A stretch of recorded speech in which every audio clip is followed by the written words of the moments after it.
this sucks, right? Well, I'm gonna tell you, Harbor Freight has a jack that actually is for stuff like this. I just not smart enough to put together.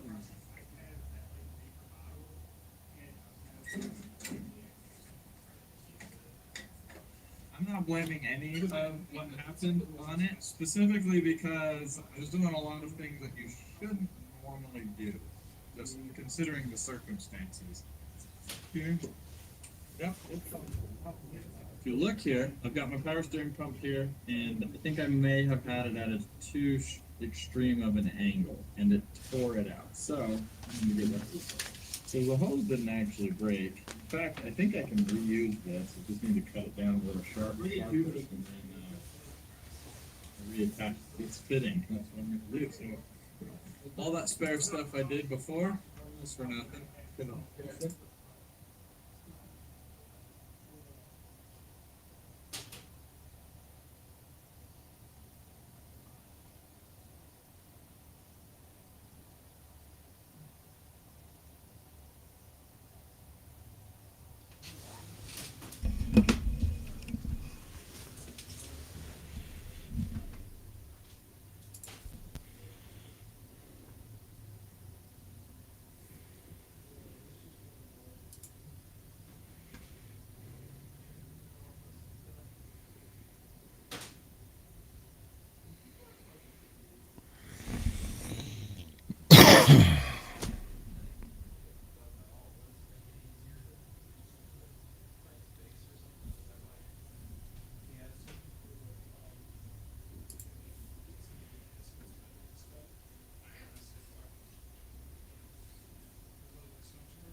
What is going on, everybody?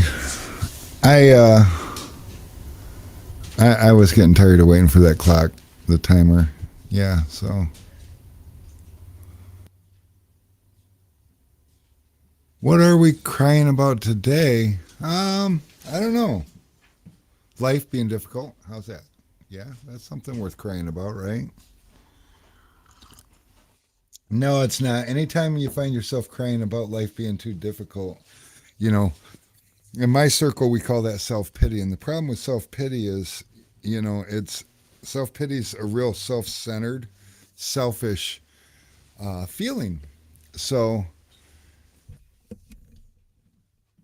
unless, I mean, don't get me wrong, there's people that's got it really, really bad, but most of us, when we got it bad, the reality is somebody's got it so much worse. And a lot of times, that somebody that's got it so much worse is handling it so much better than our petty little shit that we're dealing with. But when we get a little bit self centered and stuck in our own mind, a lot of times it just seems so bad because we can't see anybody else's issues. We're only concerned about ourselves.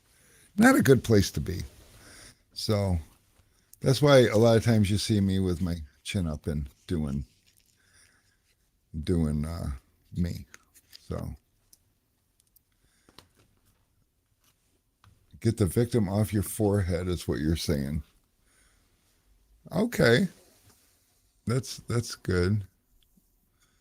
Living in a vacuum. Yeah, I mean it's So to get all closed up inside yourself is just a terrible place to be because it takes the perspective away from life. And we've got some Tegrity Films in the house. Hopefully your days are going a little bit better than the most recent days. Hey, and me and Mary got a. Actually, we don't because I just chuckled when she asked me how long I thought you were taken away from Facebook. And I just laughed. I didn't actually even answer, but she's betting you got 30 days. What? So what's your punishment this time, Mr. Mitchell?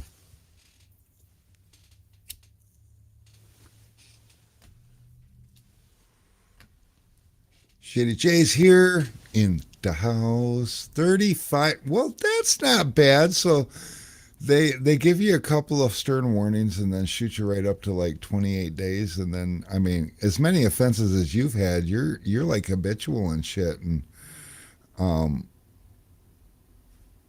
35 days, I don't see that as being like over the top. And besides that, aren't you used to that by now? It's like me when I was a kid and I'd get grounded. You know, I was grounded for an entire summer once, and like it was a walk in the park. I just learned to live in my house, and I mean, don't get me wrong. That particular summer, we had an in-ground pool with a slide and a diving board, and you know, the Atari had just come out, and I mean, life was cool. You know, I had me some Donkey Kong and Pac-Man and all kinds of fun shit. So I don't feel like I really missed anything that winter. Or winter? I said winter because I was looking at Tegrity's Mow the Snow. Summer. That summer, I did not feel like I missed anything. So these days, these kids would not go crazy. These days, you have to ground the kids from their electronic devices. You know, my parents never even thought of that because electronic devices were brand new. But us kids like to go. I mean, we would leave on like a Saturday. We'd leave first thing in the morning, right after breakfast, and we wouldn't come home until the street lights were on. Sometimes a little late, but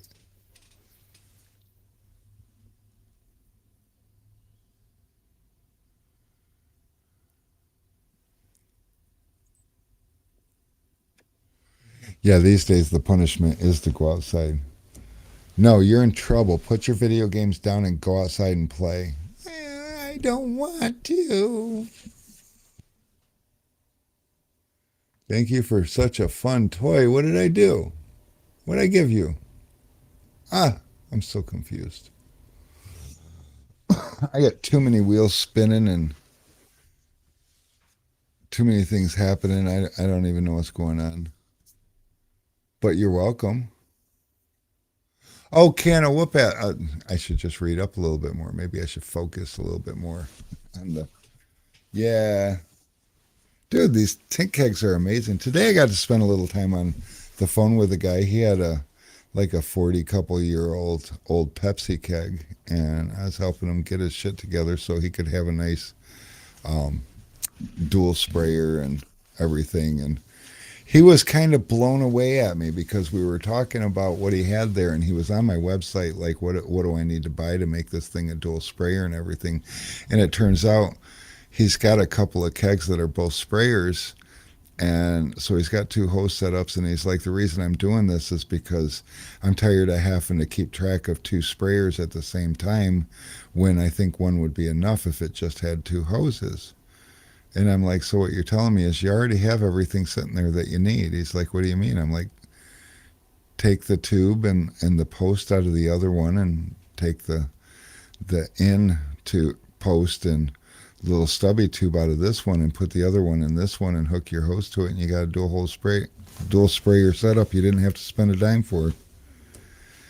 He's like, oh man, it must suck to be the sales guy, you know, turning away a sale. I'm like, I'm not a sales guy, I'm a window tinner, and I'm trying to be the kind of supplier that I wanted when I was young. You know, it's if ever I called and asked questions to anybody, they always tried to sell me something. But what if I had everything I needed to solve my own problems and I just didn't know it? Wouldn't it be cool to have somebody to call that would lead you into that for a solution rather than spending money, especially this time of year? You know, so And rinseless washing, 100%. You know, I discovered, I had a customer said that his wasn't getting up to 100 psi, and I find something fishy about that because I've never had a problem with a customer. But you know what? These are all manufactured parts, and every now and again you might get a bad part, and I can't question it over the phone. So I built him one that stood and held 130 psi, and I sent him a picture and said, "Here comes your new lid and setup," and he was all tickled. And so he's got one of the stronger ones. But I'm kind of curious. So what your guys' tint kegs are capable of holding? I just know that most people with their compressors in their shop, they run right around 90 to 110 psi, and I would rather your pressure release valve not blow if you want to just put everything you got into it. Now, some people do run 150, 160, 200 psi. It's going to blow before that. So the tank itself is only rated at 130, and as a responsible supplier, I don't want to exceed that because obviously that's dangerous.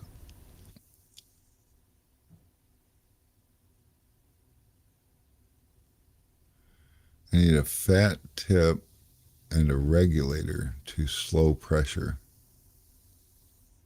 I'm lost. Well, my solution, if you want to run a little bit lower pressure, which I personally run a little bit lower pressure, I'm tired of blowing film out of my hand with the sprayer at 110 psi.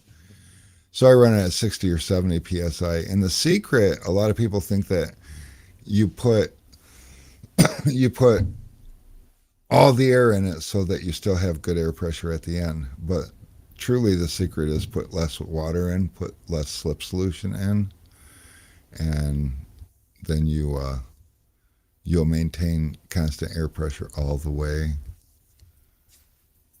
As right now, I'm just using my Tint Buster. I'm not using my kegs at all. The Tint Buster is pretty cool. I picked them up. If you didn't see last week's, I did a full review on the Tint Buster, and you guys got to see me with the first look. Now, don't get me wrong. I spoke with LEU a whole bunch about what he uses as far as parts and everything, and made sure that he used the right parts before I even considered carrying his product in here. And as soon as I found out that he used all the parts that I approve of, I got 30 of them on the shelf, and we're selling them, and people love them, and I'm happy with them. And they're not going to replace the tint keg. I mean, don't get me wrong, just like Jamal, he's got his and he's been using it and not even touching his kegs. But the reality is, once the excitement of the new product settles in, you're going to learn where you want to use your kegs and where you want to use your tint buster. I think it just goes hand in hand with your whole collection. That's also just like a lot of people that want to sell tanks. They're like, well, this person's already got a tank. Well, how many tanks you got, Jamal? It's like you're not one and done with any of this stuff. You want to make sure that you got every tool that you need to make your life good. Oh, you got a cone tip. Yeah, cone tips for auto are not really ideal. Personally, I don't. The only thing I like a cone tip for is PPF. Yeah, Jamal's got 6 kegs, so there is no such thing as competition when it comes to kegs or backpack sprayers or any of that stuff, because there's if you continue to grow, you're going to continue to have. And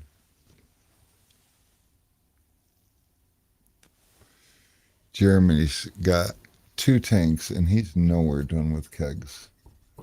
But you get your hands on one of these tint busters, and you will find out that there is room for that in your life, for sure. It might not be everybody's everyday things, and I even made a comment about how you wouldn't want to use a tint buster on a flat glass job because you need more volume and it's just not going to hold enough. And then somebody says, but what about when you climb up a ladder to do that one window? And I'm like, no shit, because it sure would be nice to have a backpack on you. You're not trying to manage your hose coming all the way up the ladder and tether off your hose at the top so that if you drop it, it doesn't make it all the way to the floor and you can still retrieve it. You know, you're already up there trying to balance on a ladder and handle a big piece of film. So the backpack makes sense for that. It might not make sense for the other 150 square feet, but for that one window on the ladder, or those few windows on the ladder, it's perfect. It's like, yeah, so it fits in our industry. For now, I approve. The only thing, and obviously, like with a tint keg, I can give you a lifetime warranty. It's not going to fail you. With a backpack sprayer or any kind of an electric pump sprayer, you got the problem with the pump, and it's all moving parts inside, and it's pumping something it wasn't designed for. So the question is, how long is it going to last? Now, there's one company out there doing pump sprayers, and they only give a 30-day warranty, and I think that's not enough. LEU, with the tint buster on the pump, he gives a 90-day warranty, which is 3 times anybody else. And he's doing that on faith because, one, he knows he's using a better pump and a heavier duty pump so that in theory it's going to last better. He pays more for the pump than he needs to just to compete because the pump's a hidden piece, and let's face it, most of us don't know the difference between one pump and another. We're starting to speculate, but we just don't know. But he backs it on his own for 90 days, and beyond that, then we could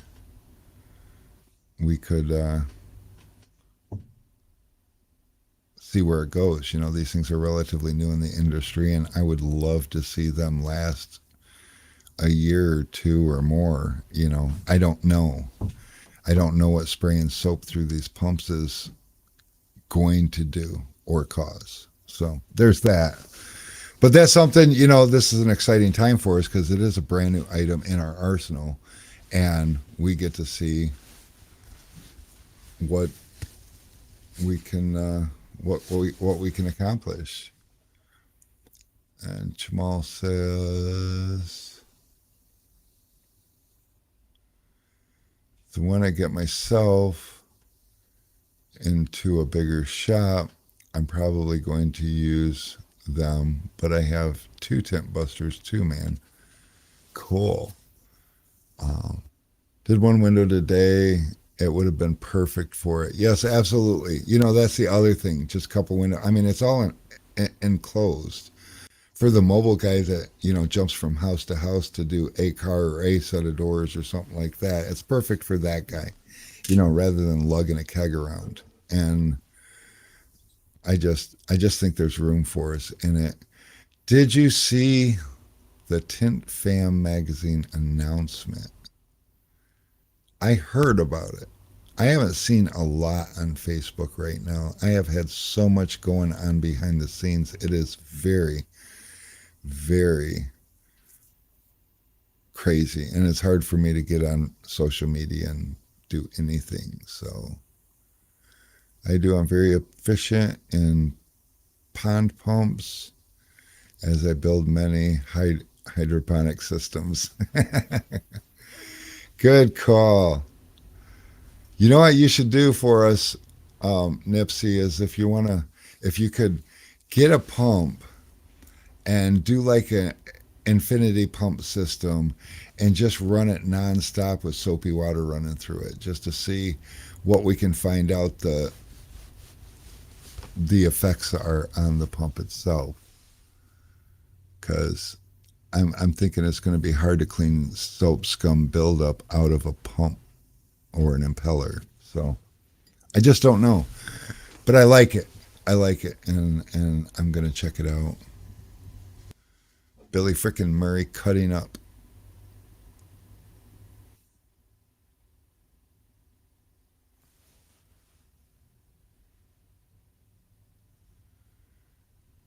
Dave says he's going to get one.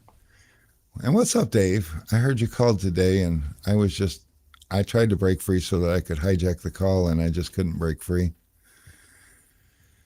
But he says he's been doing front matches at dealerships, and it'd just be perfect to have one for that. Yeah, because especially for situations like that, because there's pouches in it, and you can throw, your shank and your corner tool and your shorty handle with your squeegee blade in there, and just be ready to go and run in. And all you got is your backpack and your roll of film, and that's all you need. So yeah, for sure. Hey, Lawrence, I tried to call you the other day when you told me to call you, and I probably just missed it by hours, and you had already solved your whatever you were trying to pick my brain about. But I did try to call you. I don't know if you ever see a 313 calling you, and it's like, what the fuck is it? That's me. I'm the 313 caller, because Detroit 313. That makes sense to me. It probably makes no sense to you guys.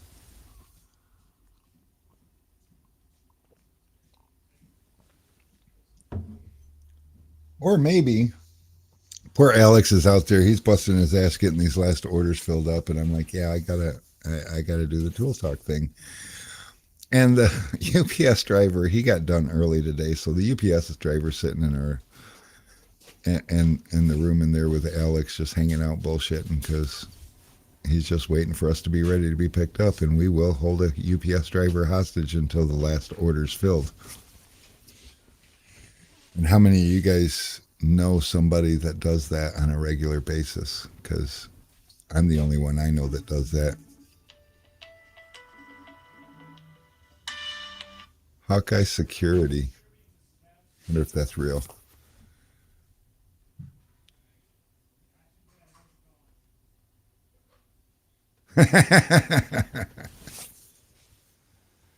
Looks like what is that group called pre Slim Shady? D12, I think it was.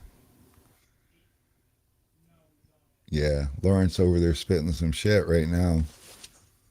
D12, look at that. I knew stuff.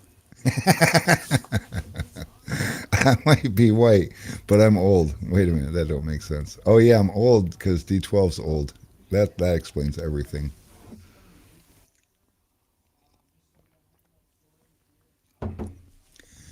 So gonna start getting some summer classes and winter classes.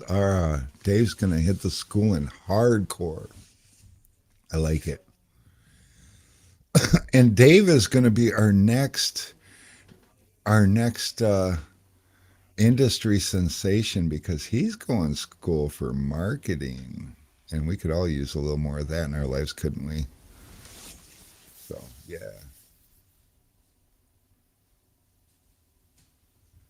y'all better leave. They not alone.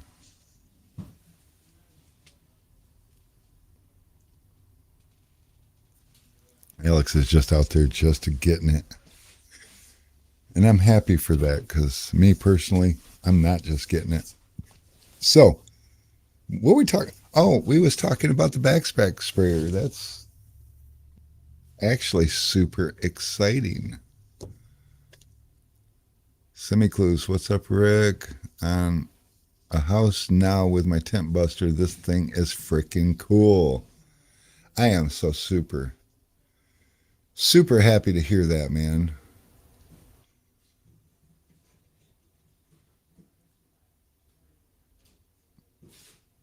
And yeah, the chat thing on the sidebar is really cool, because um,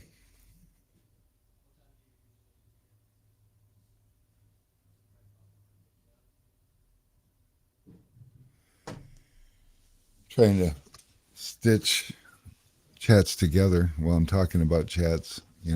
I get sidetracked really easy, and I can get sidetracked by what I'm talking about just because I'm talking about it. And does that make any sense? So we got good stuff happening in the industry. I don't know if anybody heard, but we've got uh oh, what do we got? Well, here's one. Have you guys heard about Sammy Graham? I know Sammy Graham is one of those love him or hate him kind of guys. And I'm not going to say that I was ever his biggest fan. I'm not going to say I ever hated the guy. But I do understand that he is not like most of us. And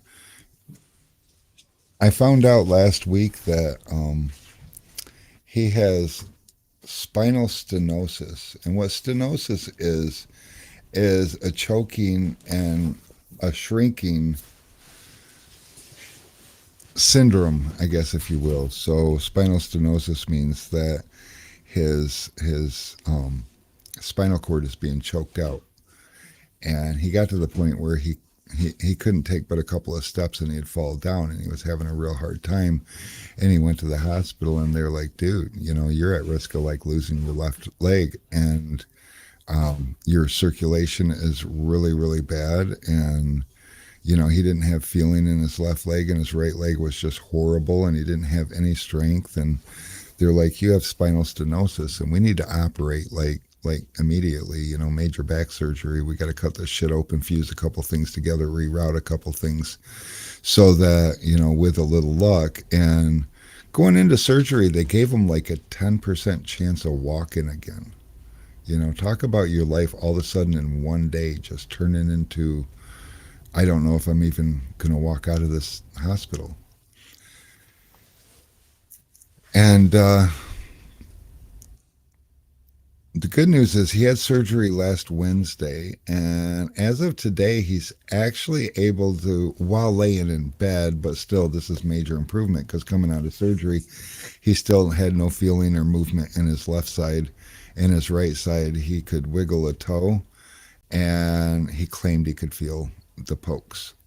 And he has feelings in both feet, and he can lay in bed and like walk his legs like he's doing a stair climber. So doctors are pretty convinced he's going to walk again, and he'll probably be able to go back to tinning again. But it's that's a scary proposition. At any given time of the day, you can get messed up in a real big way. And yeah, his improvements so quickly are incredible. And he's, right now, if you've ever had the opportunity to talk to Sammy Graham, he is a man who can tell stories, and his mouth just does not slow down, and the stories keep coming. And sometimes if his mind runs out of stories to tell, it's okay, because he'll just start over and keep telling them. And like I said, he's a love him or hate him kind of guy. But right now it's even worse, because not only does his mind do that and it keeps racing and he keeps wanting to talk, but was also freaking out. And he's not so freaking out anymore. He's back to having high hopes. He sees the light at the end of the tunnel. I mean, don't get me wrong. This is going to be a couple of month recovery process. And you guys have probably saw posts. He's got posts out there. If you want to shoot him some money on Cash App or Venmo, he's got that information up there.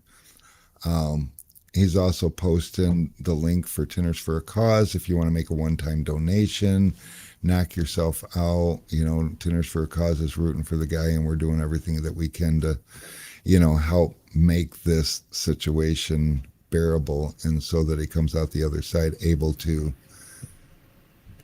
keep his life going, or get back on his feet. And it's tough, but that's something that happens in this industry, and it happens anywhere at any given time. Hey, it's an Alex. Did you finally let the UPS guy go? Dude, have I ever told you how much I love wrapping tanks at 4 o'clock? That's my favorite time to wrap them. Everyone that's watching the live stream right now, if you ever decide to buy a tent keg, 4 o'clock in the afternoon is the time to do it. Why don't I believe you? Oh, what's that cup you got going on there, Alex? Oh, gaps are bad. Gaps are bad. Gaps are bad, okay?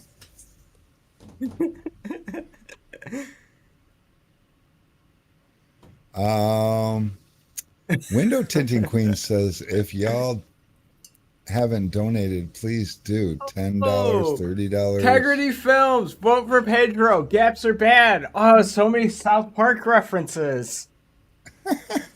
Dude, I love it. What's up, Mitch? I miss you, bro. Oh, we got everyone on here today. Jeremy Davis, David Weimer. We do. Yeah. We have the We whole got the damn Queen. gang. Hell yeah. What? Why are we so popular today? I don't know. I just don't know. Vote for Pedro as Napoleon Dynamite, you idiot. No, I used to look like Pedro like 2 years ago. That was like the look I was rocking. Yeah. Oh, well, someone just got me the other day. I love you, my dude. Dude, she's doing awesome. She's saying words. She understands say. So, like, if you're like, say, and then whatever, like, she tries to say it. Then she So makes that's noises. cool. No, she can actually, like, say words. So, like, you'll be like, say cheese, and she'll say, cheese. It's so cool. Yeah, Violet, Brittany's daughter, was about a year and a half when I first got her to say shit. We'd be in a restaurant, I'd be like, Violet, say shit. She'd say, shit! And then Oh, everyone would get man. mad at me. It was great. The good times. And The she good can times. she can walk from like point A to point B, but she can't like walk aimlessly. I don't know if that makes sense, but I kind of get it. Like if she's like grabbed onto this wall and she wants to like let go and walk over to this wall, like she'll do that. But like if she like lets go of something and like she won't just like walk out into the middle of the floor because I think she's just like I don't know. So she's It has purpose driven. Yeah, she's purpose driven. Well, that's good. Exactly. She probably takes after her mom. Yeah.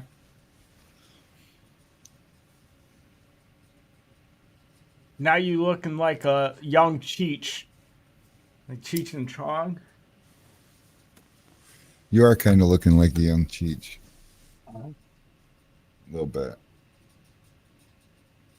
What am I missing out on? I feel like I missed a lot.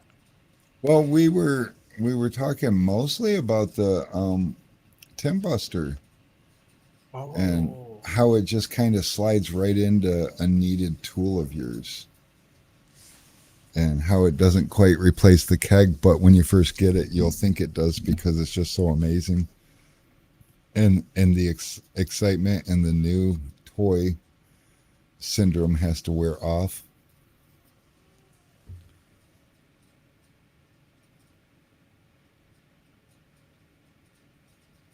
Oh, jeez. And I guess Window Tint Queen has a picture of your daughter with her crown on. I didn't see that picture. Yeah. Yeah, so actually, there's a local tinner of ours, OMG Auto Spa. You know what I'm talking Yeah, about? He's like yeah. right down the street from Tin Squad.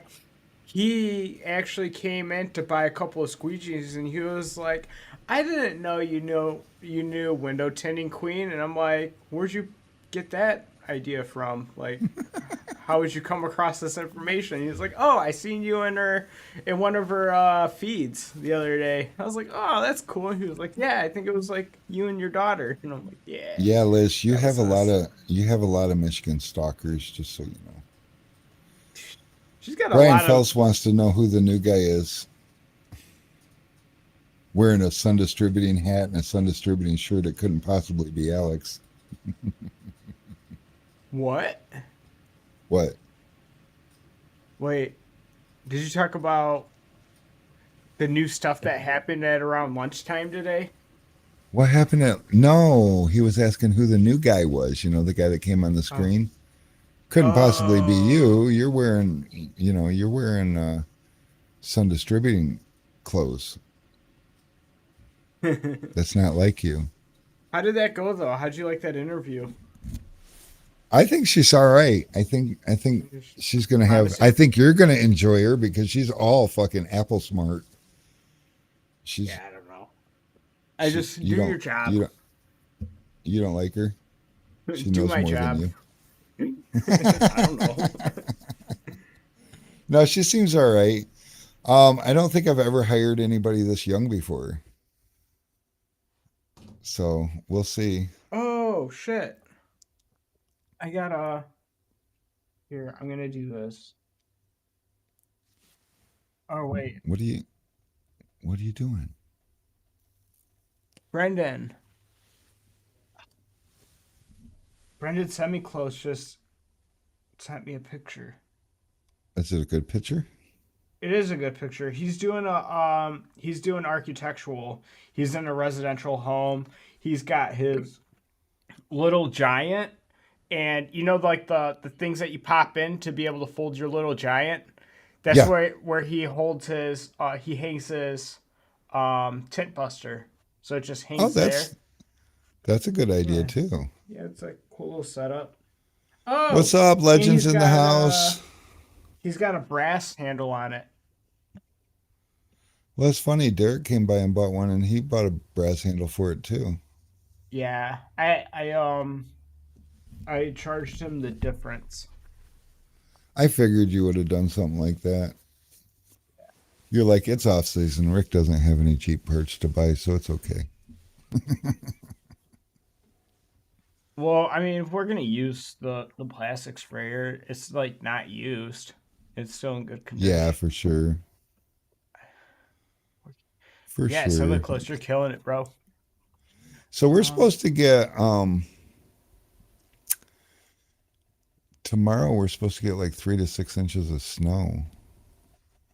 3 to 6. Yeah. So you're gonna take out our Well, internet. I hope not. They just made improvements. Oh, they didn't finish making the improvements though. So God knows. Don't worry, guys. We have this place all running wireless also. So if our internet goes out, we just use our phones to tether our prospective computers, and I print orders in my office, and Alex can still ship in the shipping room, and everything gets done. So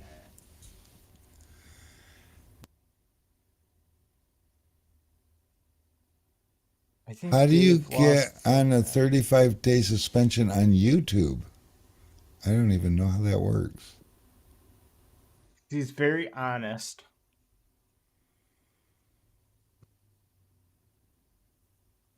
Why would you say that bad word? Is that the three-letter F word? You know, society changes because when we were kids, we could say that word to a group of people and it was fine. Fast forward till now, and saying it to the same type of group of people. I mean, it's one thing if you go into like a gay bar or something and start calling them names like that. That's unacceptable. Oh, the bad word is snow. Snow, Yeah, you said snow. snow. You're the one that said the bad word How's that a bad word? Obviously, he's from because too he's far from south and he Florida. doesn't code it. Yeah, he don't get it. He's scared.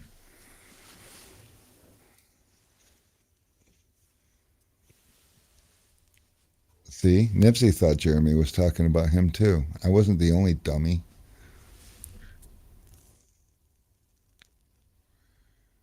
Dude. Dude, so what are we talking about today? Did you talk about our new tape? I did not, Alex. You should show them the new tape. Oh my God, I can't believe I don't. Did you get it on the website? Oh, he ain't listening to me no more.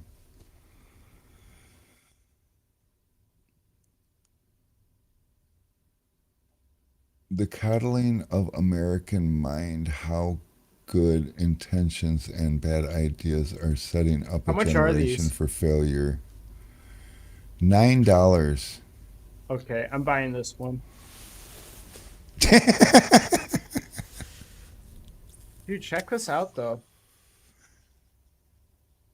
So Matt really outdid himself on this. Now, there's there's people that claim to invent or design something and they just buy it from the Chinese and have their name put on it and they think they're special, and that's cool. Matt is a little bit different. So what Matt does is he finds a product that he likes and he looks for ways that it can be improved, and then he reaches out to manufacturers and says, I like this tape. I want to brand a tape like this, but is there any way that blank? Now, one thing, if you watch any of Matt's videos, you'll see that he takes the tuck tape or the Lowe's tape and he'll pull off a little, pull out his knife, cut it, pull off a little bit more, cut it, and he's like, you know, it'd be really cool is if it was really durable and if I could just tear it. And the manufacturer said, we could do that, but you have to buy this much tape. And he's like, wow, that's a lot of tape. But he bought that much tape so that he could have it made, branded, and it's just the way. So this is now a product that is not stolen from another industry used in window tinting. This is a product that is similar to other products in other industries. It's similar to sheathing tape, but it's actually made for Matt the way Matt wants it, because a lot of people do like to tape their felt seals, and just finding I the just right tape that sticks to all the applications just doesn't. But this tape sticks well to almost all applications, and he had it made so that you could just tear it right at the length that you need it, so you don't have to look. reach in your pocket, pull out your knife. And Alex, you're getting way too excited about the way this tape tears. But it is. Dude, Matt, when Matt was telling me about it, he was excited. He's like, and I'm like, so you removed a step from your process, helping speed your process up. That is so cool. He's like, I didn't even think of it like that. But yeah, I didn't realize how many times I grab my knife to cut the tape. And now I just pull it out and I rip it off. And I'm like, yeah, it's kind of it exciting. was it was format.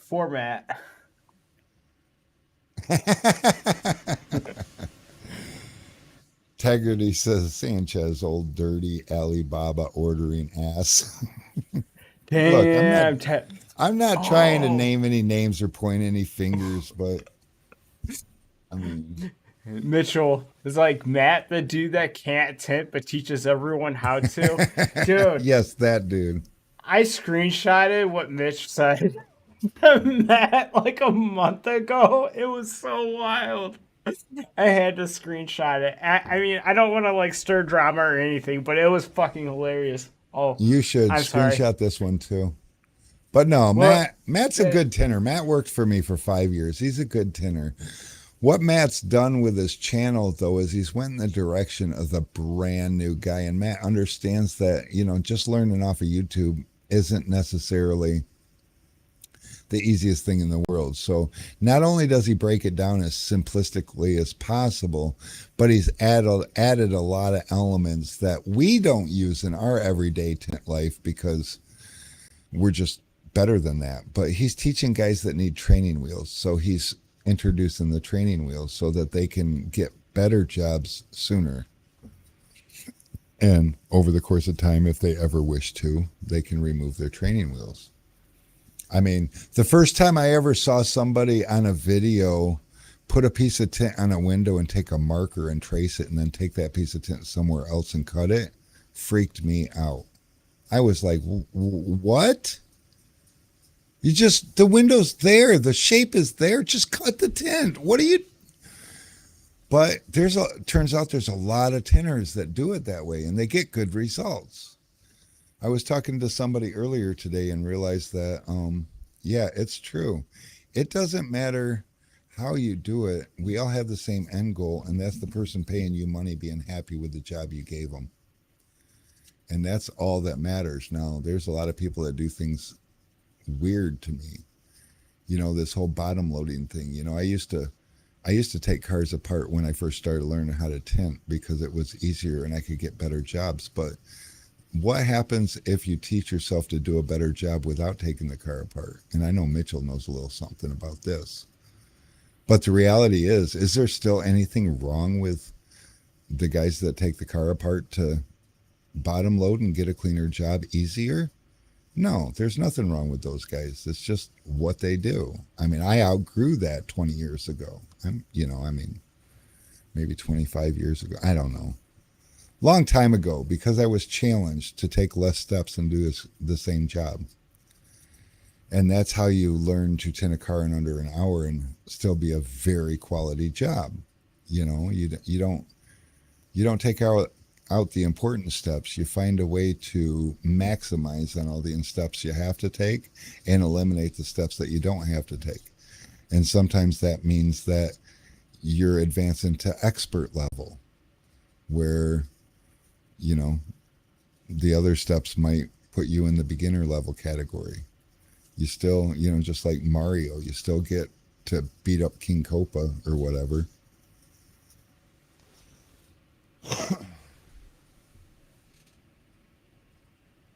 Mr. Lawson's been tinting forever and he still learns something new every day. I'm too old to learn something new every day, but I learn something new every chance I get. Does that count?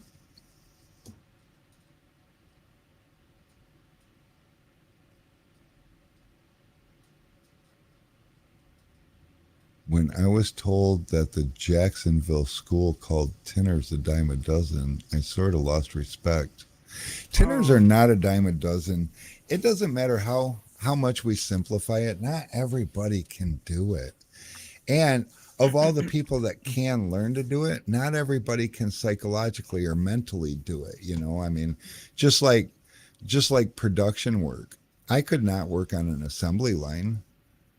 Um, it takes a certain type of person to be able to stand there and do the same thing over and over and over all day long.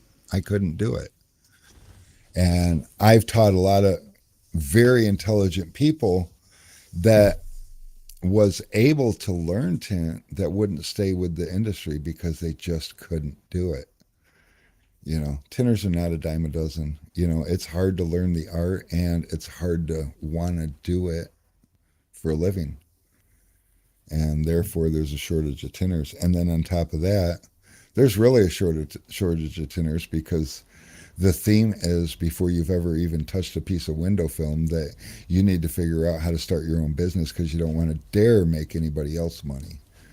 I don't know. That's the craziest thing I've ever heard. Never too old to learn something new every day. Okay. I'm not going to argue with you because Dude, I can't prove that I can't learn every day. But sometimes I don't learn every day. this is so Never did slick, the marker dude. trick until last week on a 23 Bentley Continental windshield. Yeah. A Bentley will get you thinking that maybe you don't want to put a knife anywhere near the car. Especially with the way they're making glass these days. I'll be right back in 2 jiffies, Alex. Okay. Bro, what's up? How we doing? Oh yeah, and then I just realized that Lawrence is in the house. What's up, Lawrence? How you doing, bro? Glad to see you got a YouTube channel up. It's even harder to get paid for it.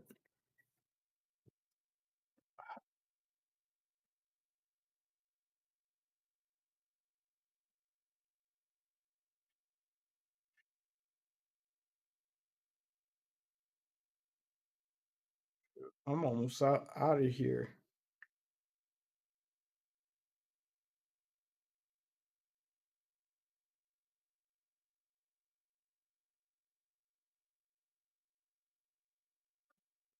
Oh, you ordered some tape? Time to do some giveaways. Uh,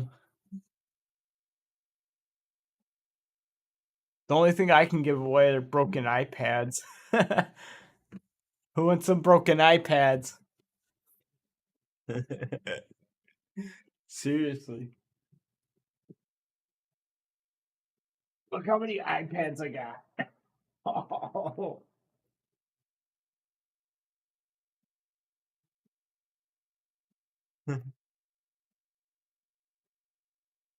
I still owe Dusty Ratliff a new iPad.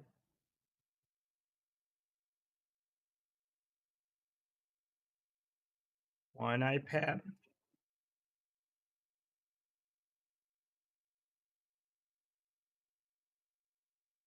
Two iPads.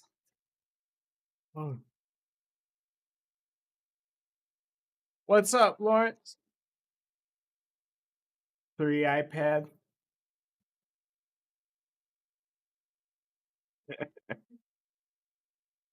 Four iPads.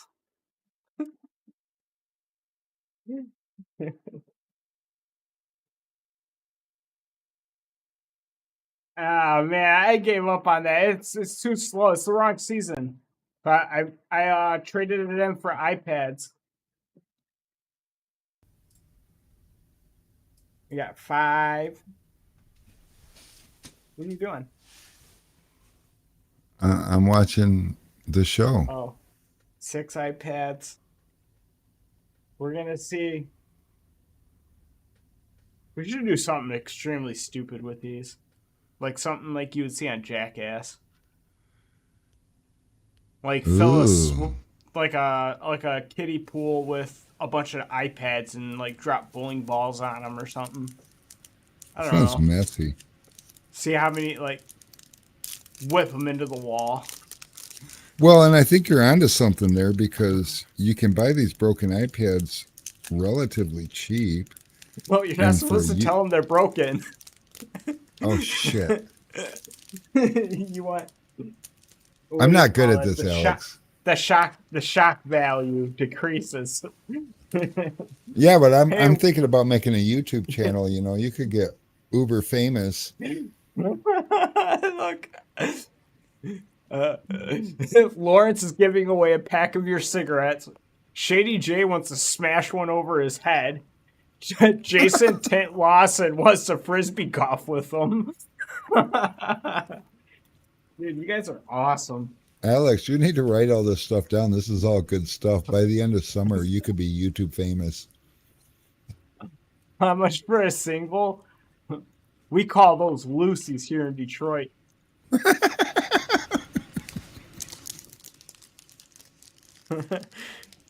Or no, they call them something else now. Cause like the cops were like catching on to it. Hey, what's up, Mike? Oh look. Invasion, what's up, Joe?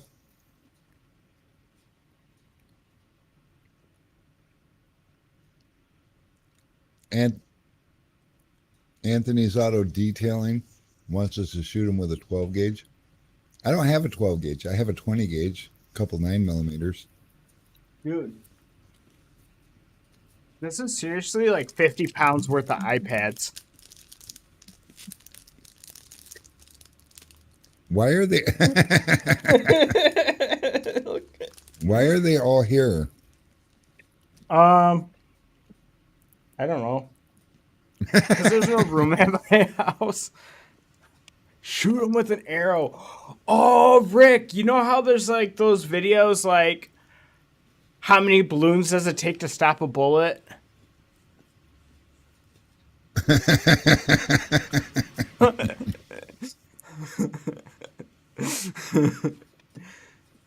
How many iPads does it take to stop a bullet? I like it.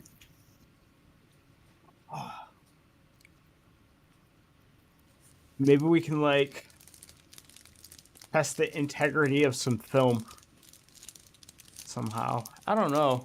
I feel like there's something really interesting and fun we can do that's like window tint industry related.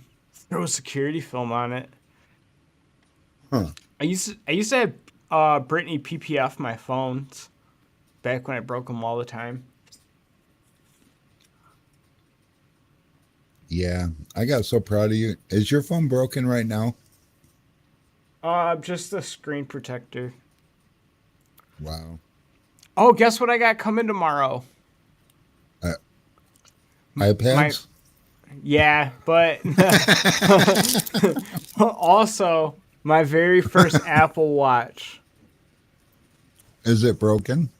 No, it's brand new. It's the new one. What the fuck? T-Mobile's T-Mobile's giving it to me for free, but I have to put it on a data plan for 24 months. And it's only like $10 a month. That's how I got my Samsung watch. Yeah. Ooh, I'm Mike bad at says the canceling Orbit's stuff. nice. Yeah. The You know what, Orbit, Jeremy? Huh? I'm sorry. the Orbit is hands down, without a doubt, guaranteed 100% to be the best introductory film you've ever used. Period. How do I know? Because I do. And if you don't know, you better ask somebody. They'll tell you.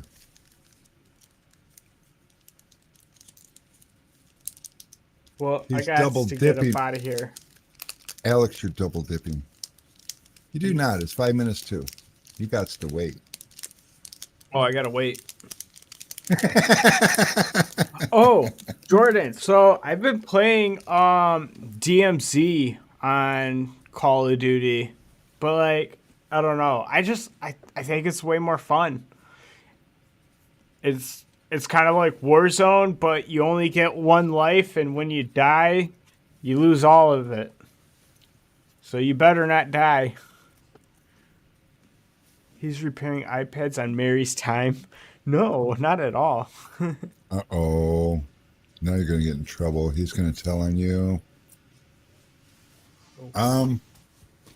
Dusty says, "Hey, Rick, I remember you talking about doing a deal with some detail shops a while ago to get them started doing work for them.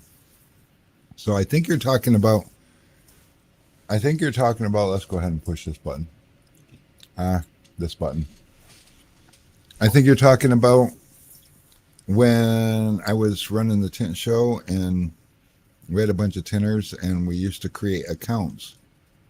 And not just with detail shops, but we had created accounts with any other shop out there that wasn't selling window tint, where you knew that their customer base would appreciate them offering window tint. And a lot of these shops, it's hard enough to get a successful tint shop off the ground and running. And a lot of these shops' problem was, you have to pay a tinter enough to, if they're any good, you got to pay them at least enough to get by in life, and you got to pay them enough to stay, because if you don't, somebody else is going to gobble them up. And so if, say you have to pay a tinter $60,000 a year to keep them here in this area, but your shop's only capable of turning $20,000 or $30,000 a year, then you just don't sell tint. Well, that's where I would come in. I would come in and tell people flat out, look, you have a customer base that wants tint, and I understand that you probably wouldn't sell enough tint to make it worth it to you to pay a tinter full time. And that's where we come in. What I can offer you is 1 day a week that you can schedule as many tint jobs as you can. Here's the criteria on how much you need to charge for each job, how much I'm going to charge you for each job, and how long we need for each job. And you just line them up, we'll knock them down. And turned out to be pretty prosperous. We did almost $1 million in 2017, about 6,000 cars between 5 of us. It was a good time. And everybody made money, everybody had fun, everybody worked hard. And in the process of building this, we changed the price structure in all of Southeast Detroit because of our size and the fact that we were everywhere, and all the other competing tint shops and whatnot around that did handle their own tint program were charging way less than us. When we started doing this, we were at like $165 for a complete, and nobody believed that in this area you could get more than that. And then we ended up, you know, we were at 220 a car for the same car in 2017. We're currently at 289 a car at our tint shop, and we have customers coming in all day long saying, "You're the best price I found without having to go to the ghetto." You know, it's just, or somebody else at somebody's house. And that's pretty damn good. Jeremy Davis says that I have talked you to sleep. No, I was trying to find that link for Lawrence, but I can't find it right now. So Lawrence, if you're watching, I don't think the referral program is out there anymore. So I would just like Google Clover $1,400 deal, and it's like in the top. But hey, my wife is mad, so I gotta go. I love Well, you. stop making your wife mad. Did you just say I love you? I was talking to the 18 viewers. Good, because Yep. I don't know if we have that kind of relationship just yet. My followers. All Your right, bye. followers. See ya. There goes Alex. He's going to school. Yeah, so Dusty, that's it's an excellent model. It's very stressful because the different shop owners will push back, and I watch people try the same thing I did and fail because they cave. They cave to their fear of losing an account or their fear of not getting an account. And you just have to trust the process. I would have people pushing back on me, and it's like, well, if you want to go back to the way you were, that's cool. You know, I mean, we had a good run, no hard feelings. And not one of them ever left me. And I was very respectful to them, but very as a matter of fact, too. This is what I need. And that's part of what drove the whole area's price up. And the cool thing about you, you're not that far away from 4 different bigger cities. You can reach out, and if you set days for people, so you drive this city once or twice a week, you drive this other city once or twice a week, you give them days, you go in there at morning, and you help them learn how to sell enough tint to keep you busy throughout an entire day. You might start out showing up there just for a couple of sets of doors, and it might not seem worth it.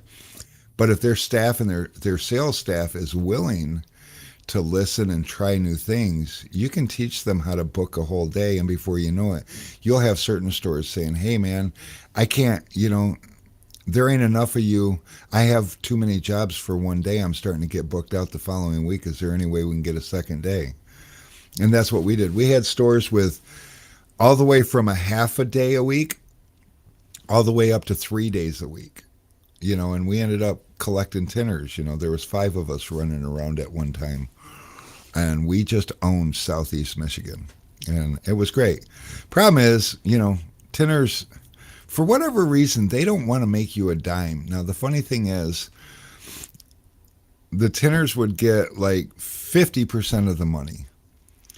And when we first started this, the store that we went to would get 40% of the money, and that left 10% of the money left over, which I had to pay for the person that handled all the scheduling, coordinating, billing, paying,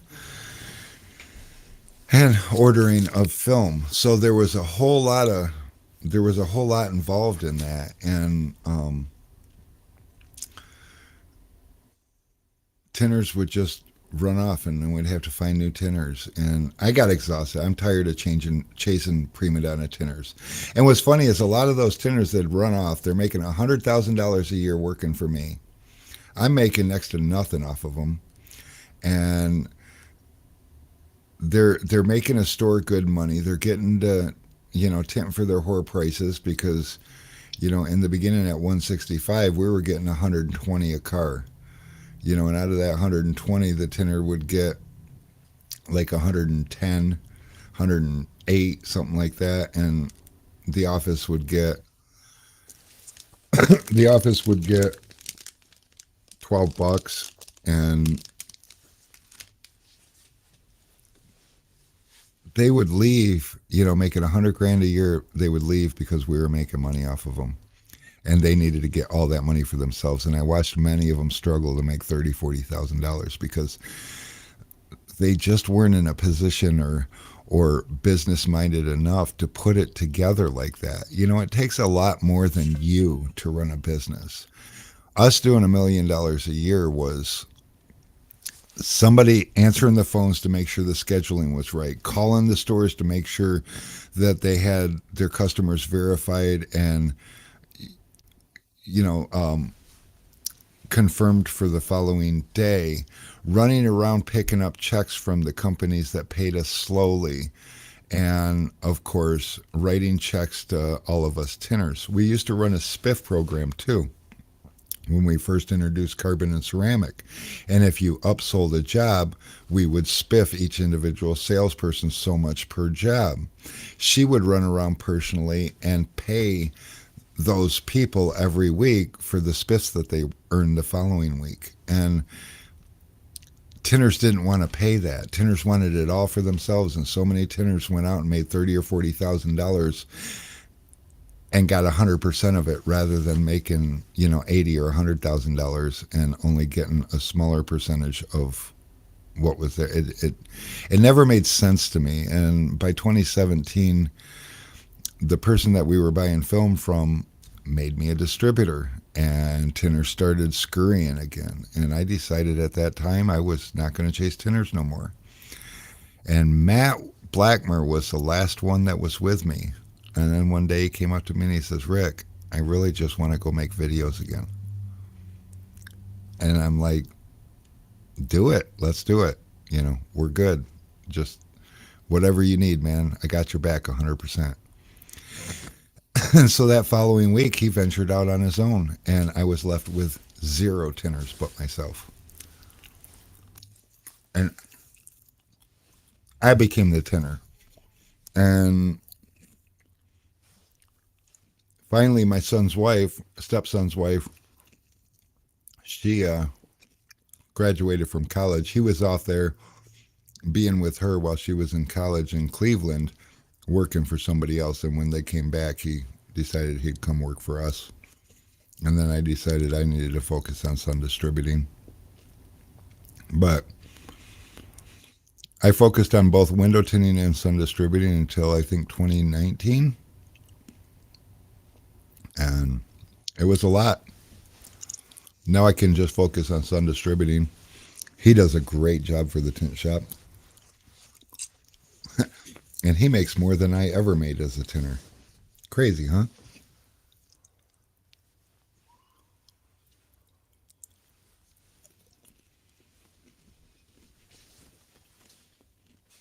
%, Shady.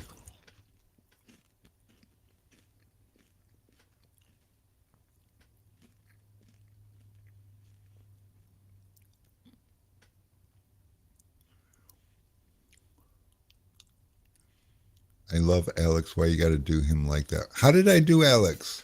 What did I do? I wasn't even paying attention. You mean telling him that I don't love him like that? I'm not a real soft and mushy guy. I don't know if anybody's ever noticed that. I'm a good guy, though. Just not like that. I don't know. Always been a very distant type person. That's why I loved being a tinner. Most of my career, for about 22 years of my career, I got to be 22 years of my career, I got to be the guy in the back that didn't have to talk to people. Talking to people's always been kind of awkward to me. What's funny is I'm really good at talking to people. And while I'm talking to people, I seem to enjoy it. So I don't know. I'm having a little bit of chocolate because I don't know why. And coffee. Speaking of coffee, how many of you guys do not drink coffee? Do we got any non-coffee drinkers?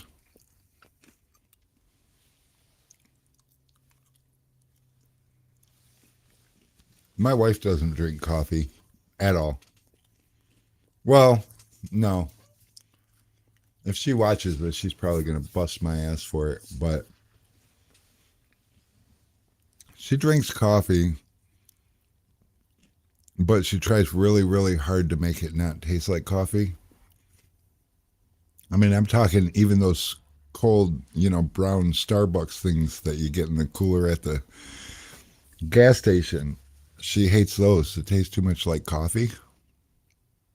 So, yeah. And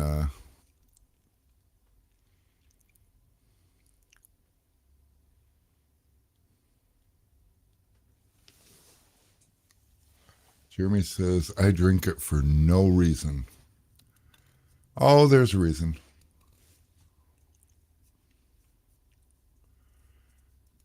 Don't always like to run to the restroom every time I drink a cup. Yeah, coffee has its way of going right through you, but you can drink right through that. You can train your body. Um, the reason I ask, I've always been I count on my coffee. I formed a dependency with it every morning. I used to drink coffee all day. Then I got to the point where I drink coffee in the morning and tea all day. And then in the cold weather, I'll drink coffee in the morning and then come to work and just drink a couple more cups of coffee and then switch to something cold. Right now, I'm almost coffee all day, but when I excused myself earlier, I went and got me a Gatorade because I don't know, I didn't necessarily feel like another cup of coffee. But we just recently got this coffee from a Michigan coffee roaster, and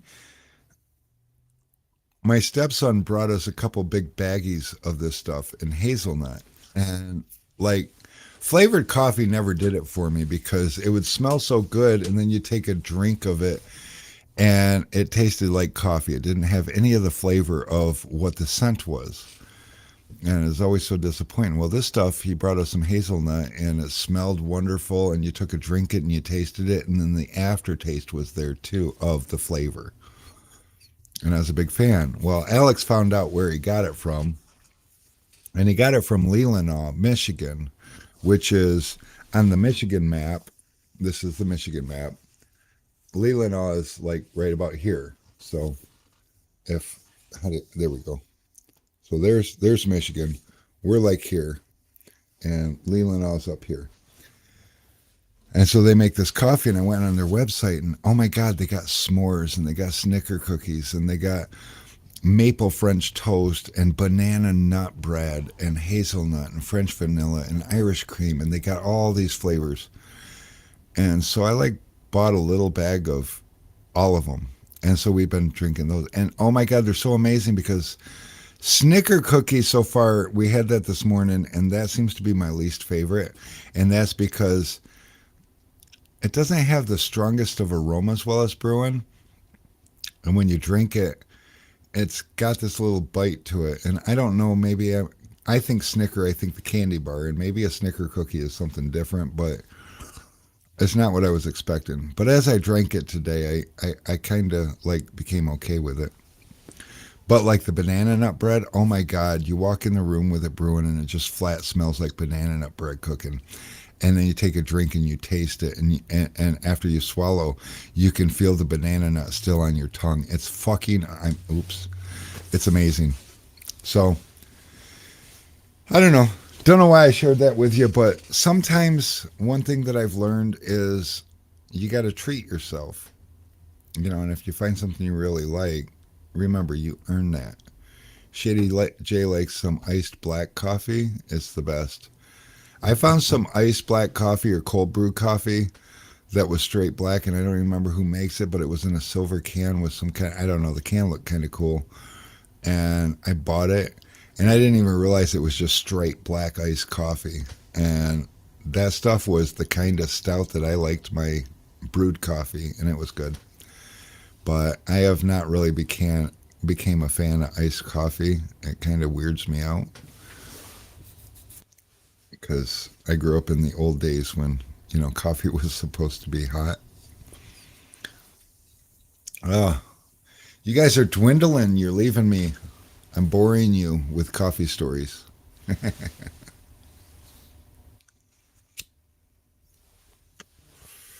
That was going to be my other question too. Who drinks K-cups and who brews their own?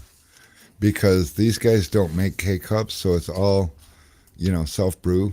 Have a coffee pot, you can make a pot. Or I guess if you have one of those K-cup strainer things that you can put your own coffee into, then there's that. But I'm a K-cup guy at home. We just happen to have a coffee pot here, so...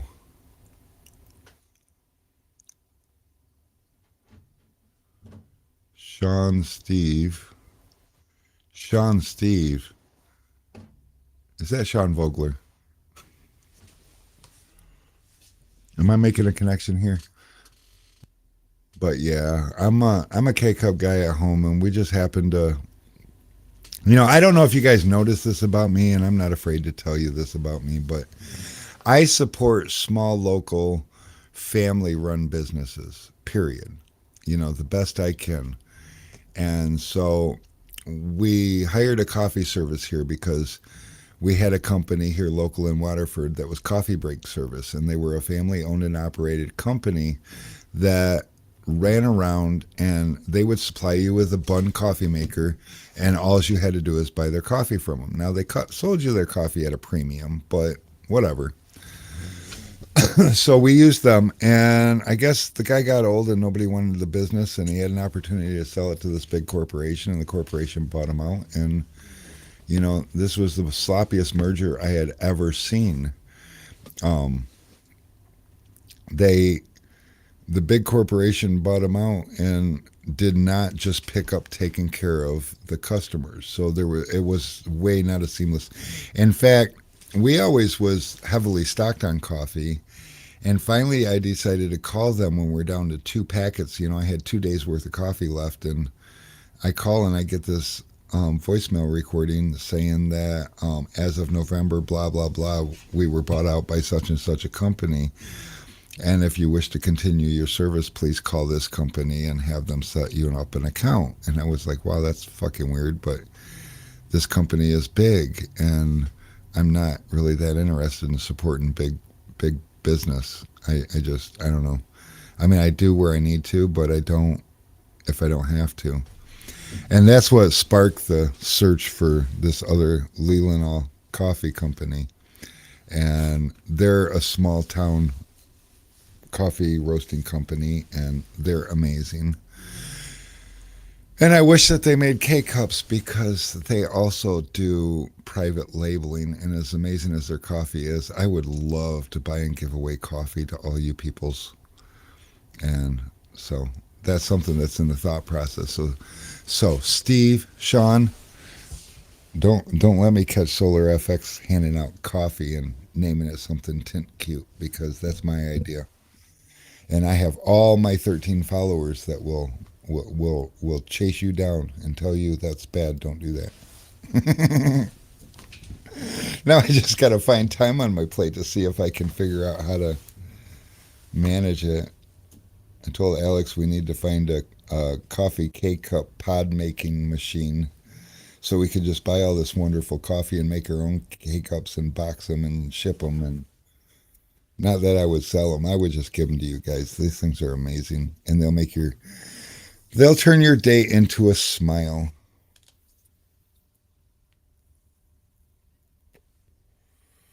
A 100%. Or maybe Sean can go out and buy me a K-cup making machine, and I'll provide the coffee. Maybe we can team up and do it. Oh, he says he's not interested. The man who gives away cases of tint fuel, not interested in coffee? Really? Or maybe I can make cold brew. No, I don't know how this coffee. I guess I should make a pot of this stuff and try it cold and see how it tastes. I don't know. But yeah. told Derek that idea. Oh, great, Jeremy. Thanks. Now everyone's going to know.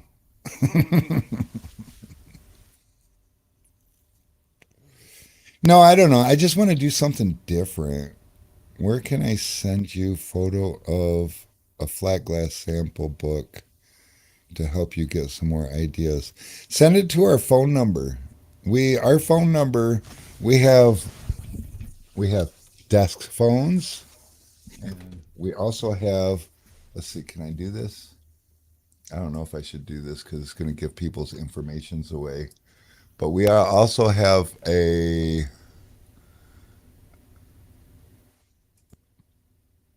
um, no, I can't because unfortunately, no matter what screen I pull up, it's got people's names and phone numbers on it, so you can't have that. But we also have a texting system, and it'll also accept faxes, and I think there's an email attached to it. We got video conferencing, all that fun stuff. But we mainly use it for the phones and the texting. And so if you text our phone number, you can text pictures to our phone number, videos, whatever's. So, yeah. And Sean says, Jeremy, you told Derek that we need to do coffee? Sean says, who knows? Maybe he told his dad and we will have coffee.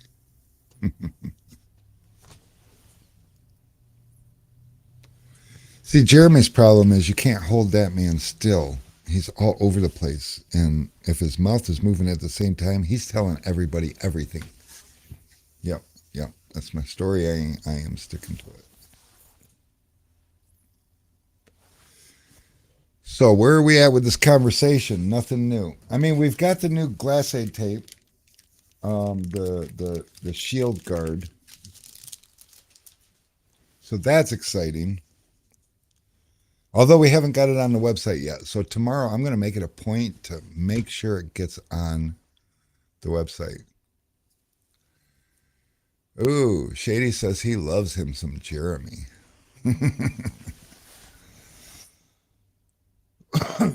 Boy, if trying to keep a conversation with Jeremy, though, could actually get just about anybody in shape.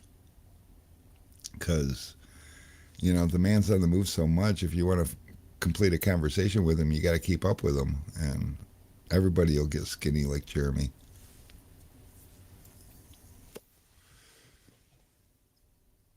Jeremy could, do side work as a personal trainer. And all he has to do is keep the conversation flowing and nobody will even know they did a workout. Cardio all day. Yes, screen shoot it for me.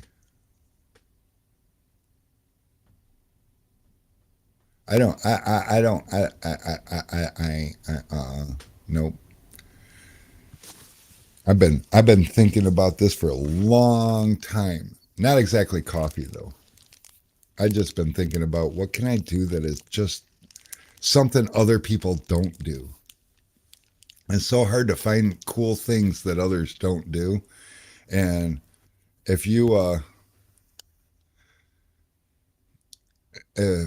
ever try to find something unique, it's hard.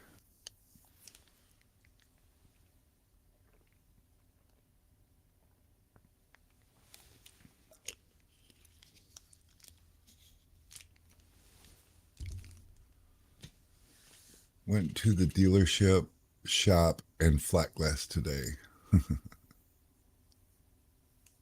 Jeremy used to play semi-pro football.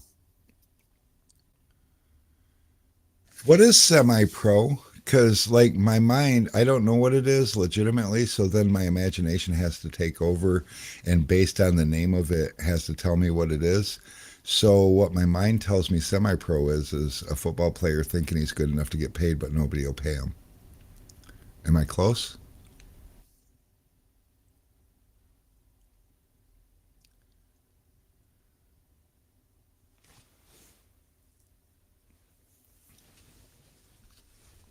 That 10-second delay is a killer.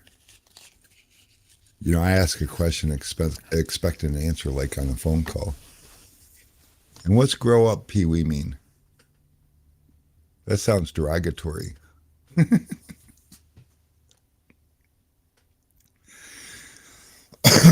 So, all samples of a flat glass book. Let's see. Oh, where'd it go? I hate when that happens.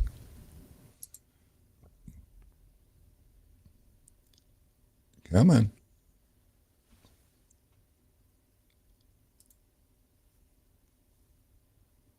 I need bigger. You must have an iPhone. Oh yeah, that's kind of like a little 3-ring binder sort of a gig.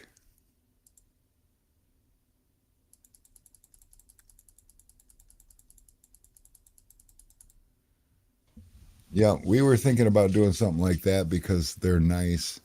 And especially, does that have the magnetic clasp, like fold over magnets to the other side so it's not Velcro? Because I hate the Velcro ones.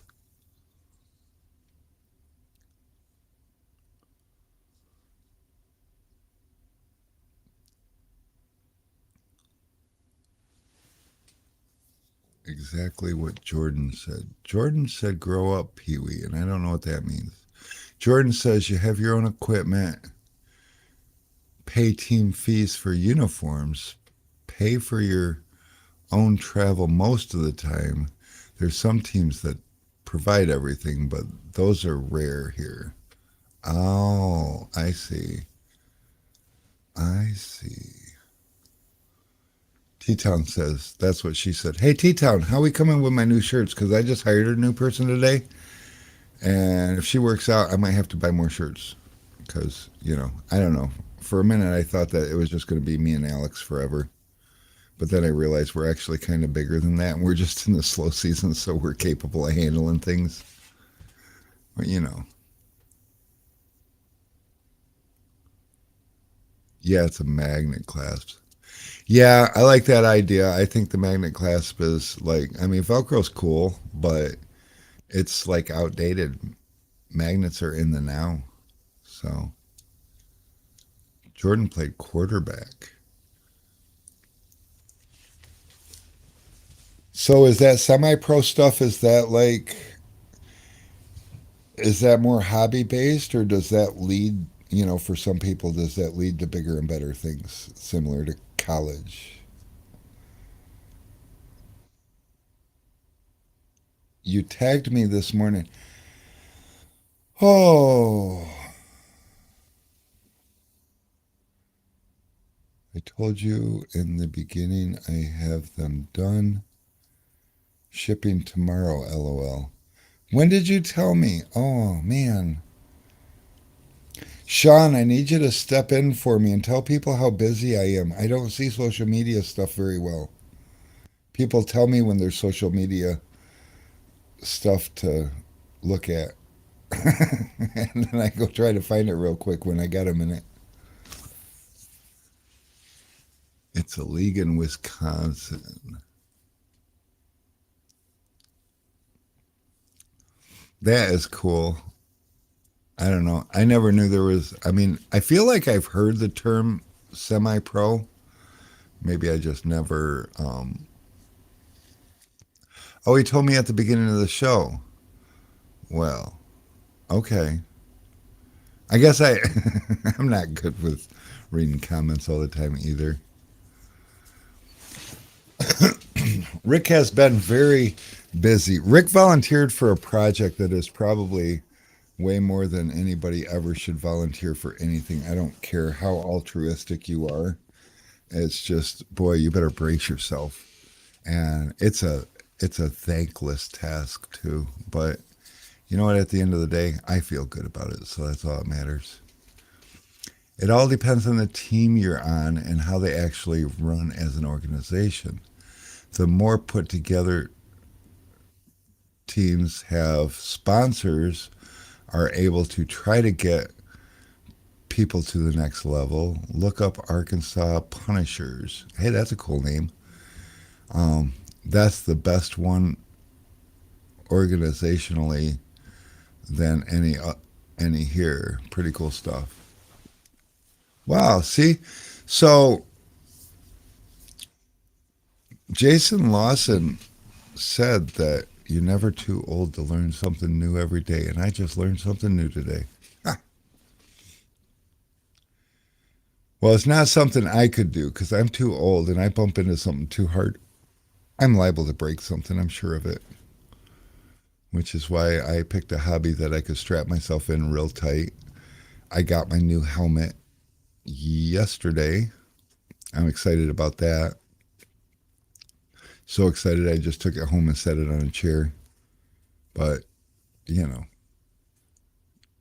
you don't want to bump your head when you're rolling over down a hill.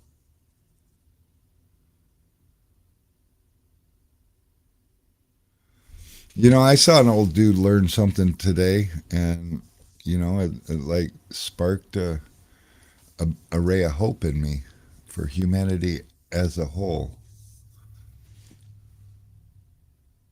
Racing starts this weekend. Oh yeah, they're doing the thing at the Coliseum, right? It's like, if you pay attention, it's cool how these sport seasons kind of just blend together, and if you can pick the right sports to be interested in. I enjoy NASCAR. I discredited NASCAR for so many years because you're just making left turns. What are you really doing? And but they're going fucking fast and trying to get around and bumping into each other. Bad things, shit happens, and I was at a concert at a casino up in Leelanau, as a matter of fact, Grand Traverse Resort, at a concert, and I was up at the bar getting drinks, and in the back of the bar was a TV, and NASCAR was on, and I watched Dale Earnhardt crash into the wall. And about 15 minutes into the concert, after I got back with my drinks, they announced that he had passed away. And that was like the first time that I really noticed NASCAR. But I still didn't take an interest in it. It was just that, I witnessed that. And it was this weird feeling. But just like how I grew an interest in football, I was sitting one day and I was bored and I was looking for something to watch, and NASCAR was on, so I left it there, and there was a lot of excitement that day, and I realized that, man, this is a sport that's really got real potential, that from the outside, if you don't understand something, it's hard to give it credit,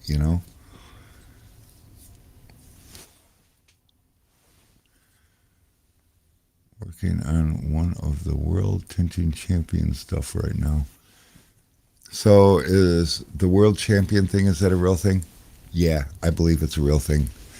Wait until you see next year's World Championship battle kegs. Because if you guys are going to make drama out of it, I might as well capitalize on it, right? I mean, I don't know how that's capitalizing on it, seeing how I give these kegs away for free, but whatever. I'm going to have fun with it. How's that? And I think that's what it's all about. We should all have fun with it. Oh, yeah, and Jeremy and his drag racing, doing 9.9s on two wheels in the quarter miles at 150 mile an hour. Jesus. Just nuts. Jordan's like, I can't do the fast stuff. I'm a puss. Yeah, the fast stuff's a little too potentially violent for me too, Shady. It's rock crawling for me, and a lot of people misunderstand what I do, and they're like, oh, are you like one of those rock bouncer buggies? I'm like, no, that shit's way too violent for me. I can't do that. That scares the hell out of me. They get almost to the top and then they roll over like 7 times on the way back down. And, some of them, they're badasses. They get to the bottom, they're on all 4 wheels and they just fire it right up and go again, and I'm like, yeah, no, I can't do that. Mary, now she's an adrenaline junkie. Hi, Mary. She we went up to my buddy's up north, and he's on a lake, and he's got quads and motorcycles and boats and jet skis, and we went up there one weekend to hang out with him and everything, and he pulls out his Banshee, and he's like, "You want to ride it?" And that's not a thing for me. I'm like, "No," and Mary's like, "I'm in." Mary jumped on that thing, and she leaned down just like a pro and dropped that clutch and shot a rooster tail, and all you could hear is neen, neen, neen, neen, and she was gone. Big dust cloud of fucking smoke and rocks flying, and then she comes back, neen, neen, neen, neen, neen, and I'm like, holy shit, what did I get myself into? But she's never rode me that way, so I'm okay, and that's all I got to say about that. But yeah, she's a badass on two wheels. It just blew me away. Never knew she had it in her. But I used to ride buddies' motorcycles and stuff, and I made a bad move and got a little scared and grabbed a front brake, and then I just ate all kinds of stod, and that was no good. And another buddy's bike, I made another bad move, and I wrecked it. And I mean, I was into BMX when I was a kid, but I don't know. Bikes with motors, they just didn't agree with me, and it all seemed kind of violent. So yeah.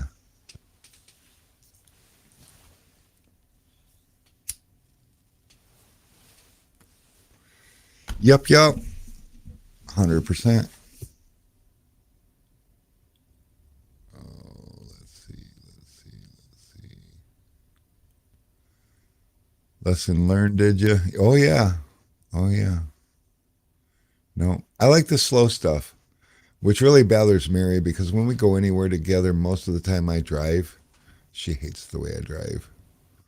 I don't go fast anymore since I got rid of my Challenger Hellcat. That was probably a good call.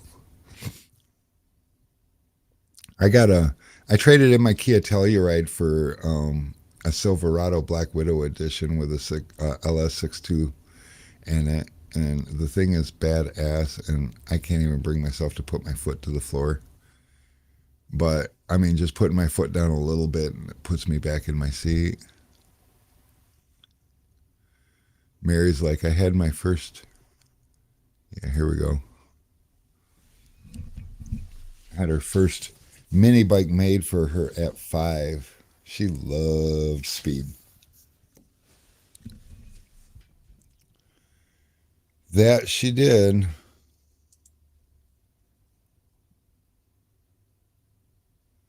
You sent me the link. Did you send the link to me? You did on Facebook. Okay. Okay.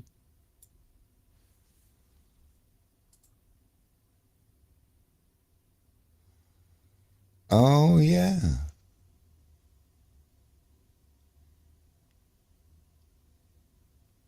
Putting that shit together too. I like it. Okay, that's exciting. I'm stoked about that. Uh-oh, where'd you guys go? There you are. Got it. Rick is like a tortoise. He gets there when he gets there. You know what? It's been a long time since I've been in a hurry. I don't do hurry so well anymore. But yeah, you're right. I'm like a Taurus. I am.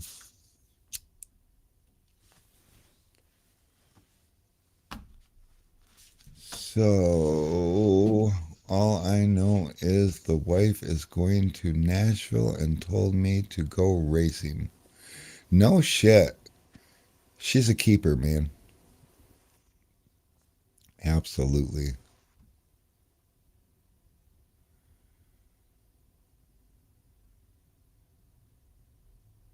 Jeremy.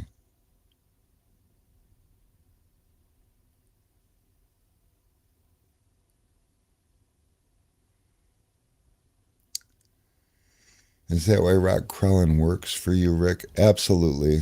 And, rock crawling is a lot more technical too when you look at it in that aspect. So, like the difference between a rock crawler and a rock bouncer is the rock crawler is trying to figure out a way to put his vehicle in such a position that it can crawl over those rocks and get to the top, where a rock bouncer is trying to hit those rocks as hard as he can and hope that it bounces in the right direction to keep going upward. And that's why it's so violent. And most of the time, the guys end up rolling back down the hill and not on their wheels. Rock crawlers will tend to tip over and sometimes roll down a hill, but it's just because shit escalated quickly, you know. But rock bouncers, they force escalation, and it's yeah.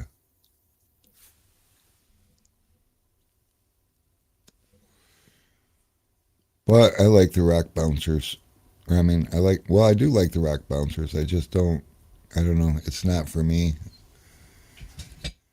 They're fun to watch, just because it's like a roll of the dice every time they hit it.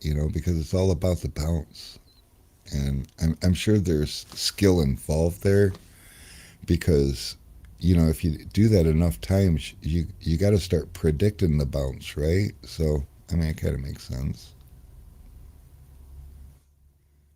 Path of least violence. I mean, don't get me wrong. I still got a 5-point harness, and I just got my helmet. So there's violence involved in rock crawling if something goes wrong, but typically you try to be. And my roll cage is, you know, my roll cage is connected to my frame. It's a full cage around the windshield on top and bottom. It's solid 1 3/4 inch dome tubing, 1/4 inch wall. Like I can drop the Jeep on top of it and it should not bend. But that doesn't mean that when you roll down a hill, when it stops you, you still stop suddenly.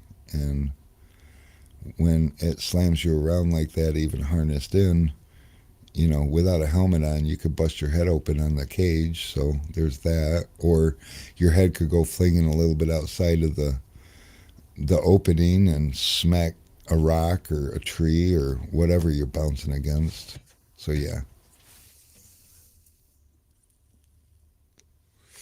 What's funny is we go Jeep and we don't get much for videos, but I do have a video of my Jeep. Let me find it real quick.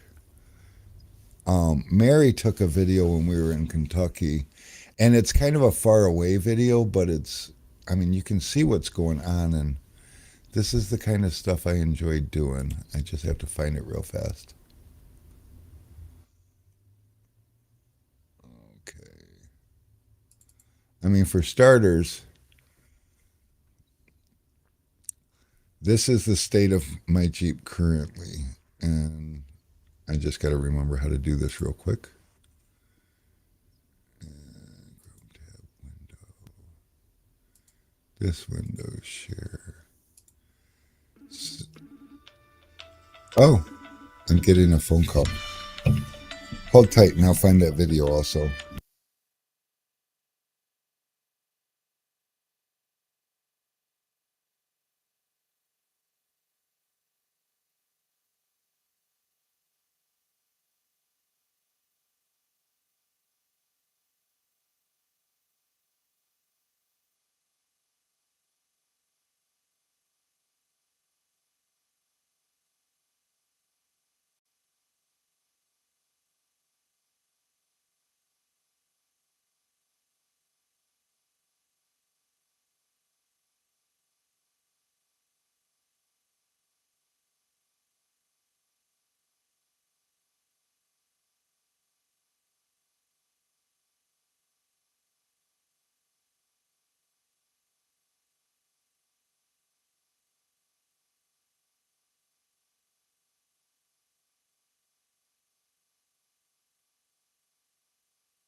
Haha. Okay, so that's the Jeep, and I did lie to you guys because I don't multitask well. But let me real quick. I will find. Let me close this because it's in my way. Let me scroll down. Kentucky was about there's Kentucky. I found Kentucky already. Good. Now I just have to find that video. As soon as I figure out where it is, because Mary sent it to me. I know it's in here. I lied. I think I know what's in here. Is this it? No, that's a JPEG. Never mind. That's not it.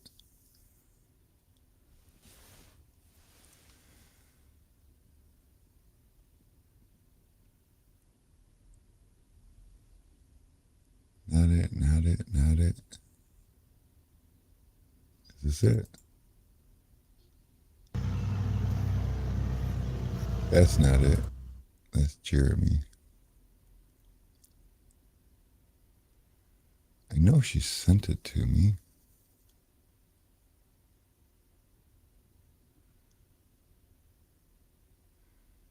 So now, of course, I can't find it. Oh, I know why. It's probably in videos, not.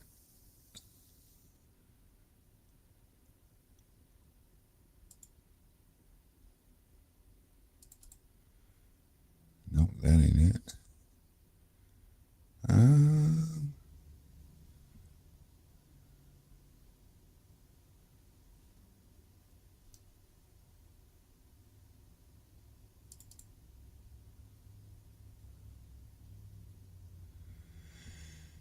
No, I don't know where it is. It's gone. Sorry, guys. Video editor, probably not. Nope.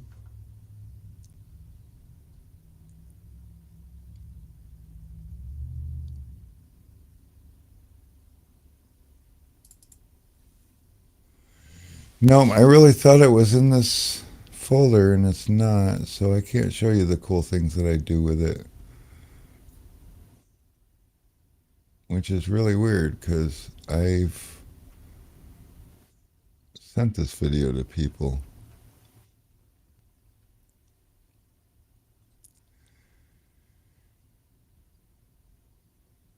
And it just seems to not be there. That one. I'm just going to make sure one more time through in case I missed it.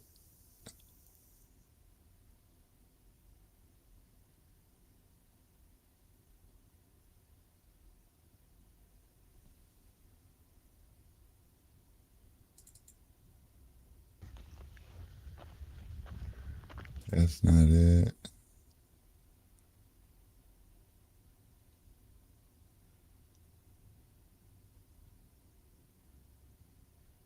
That's not it.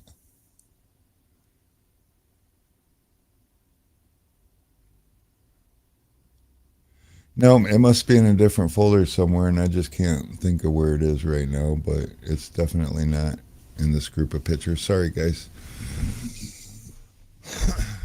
Shoot it to me when you find it, bro. I will do that.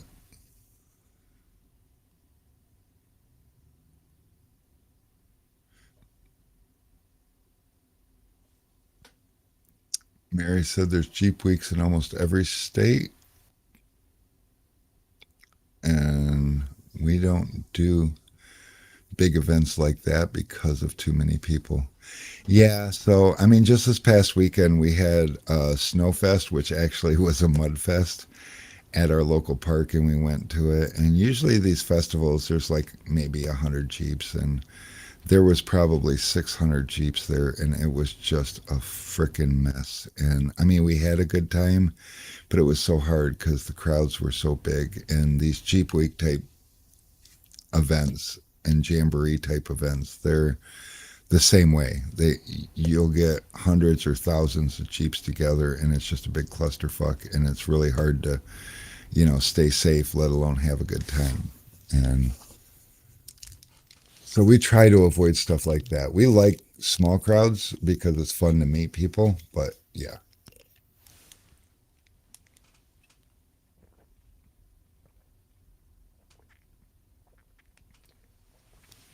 And Jeremy, don't you guys have the Jeep Beach event? That's another one that'd be kind of cool to go to, but it's just so many people. It's scary. Don't like it. Don't like it.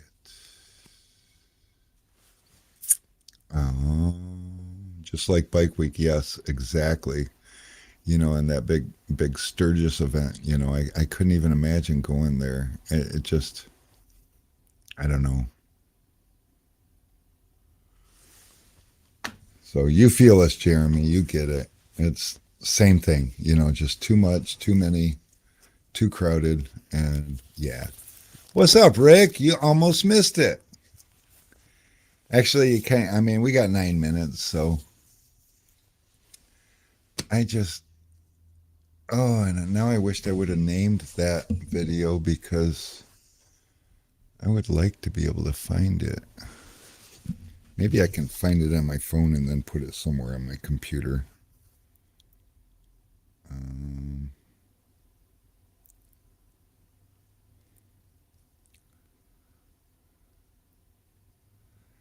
December, that was in October.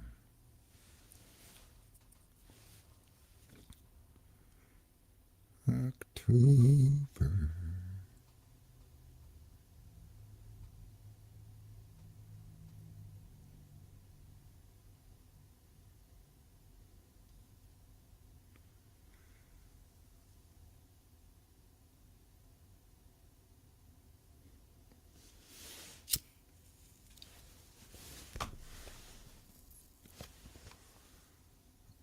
Mary, I think I lost my favorite video of me climbing over a big rock with my Jeep.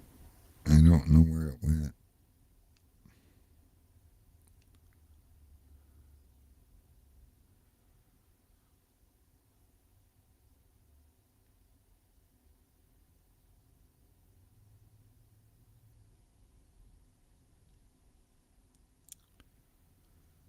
Looking. It's not there. So I think if I go into Messenger and I find Mary and I scroll up and up and up and up, it's in here. I am sure I already have this saved on my phone, but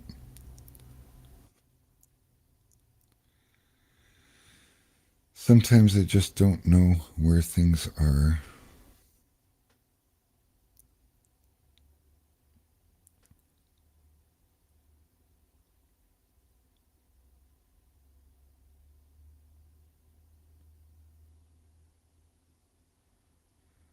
Mary sends me lots of videos because she takes the videos of me and then she'll send them to me.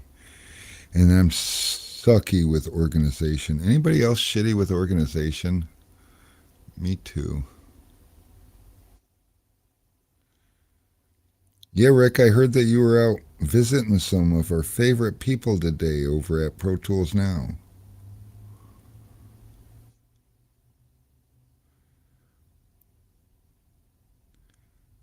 December.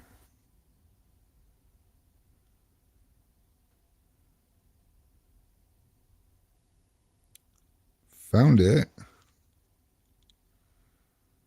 Let me see. How do I save this?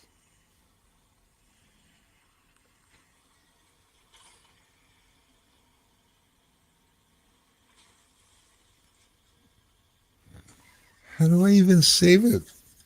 It won't save to my phone.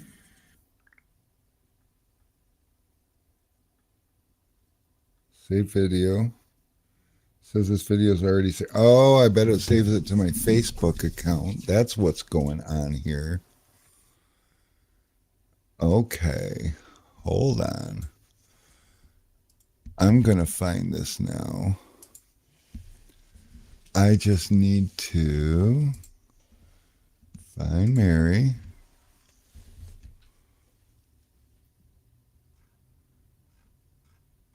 Scroll way up 1,000,000 miles.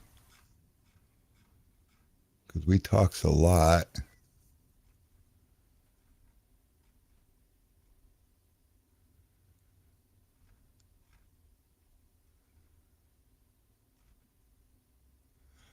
That's not it. Almost there. Almost there.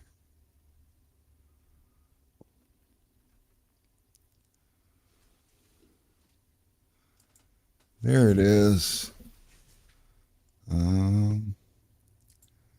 There it is. Oh wait, that's not it. What the hell is this? That's some goddamn guy. No, this one. Okay, there it is. Now we'll say share this, and anyone still here can see this.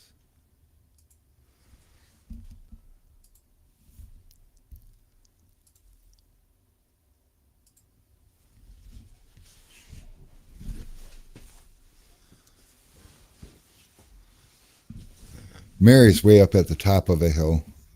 I'm way down there at the bottom. I stalled it.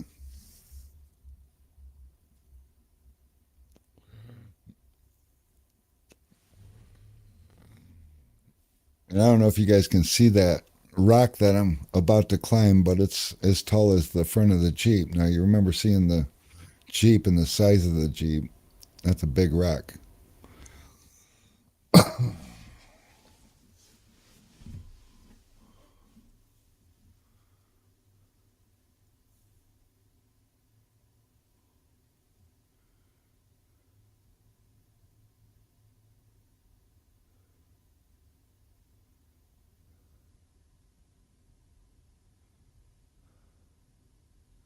Pretty cool, huh?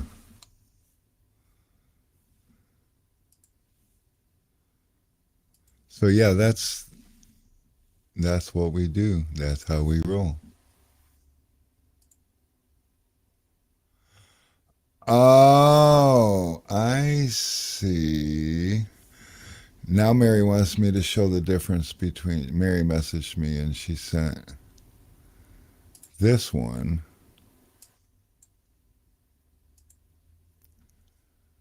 And this is the part that's, like I was saying about rock bouncing, it's a little too violent for me.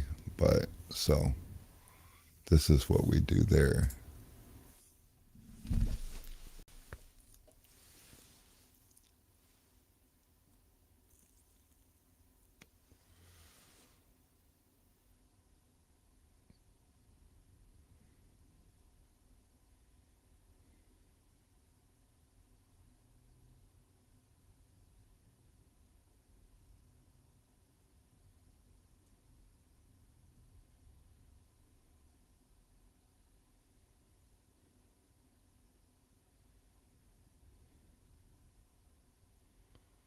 Now me, I would be like putt, putt, putt right over this thing, but you know.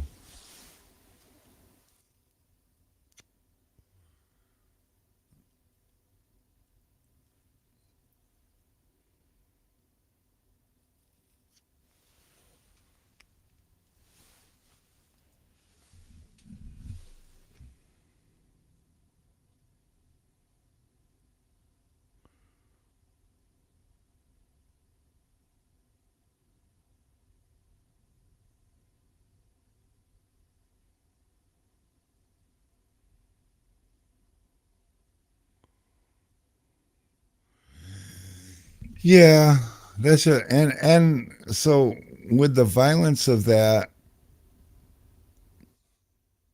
it's easy to break shit too. You know,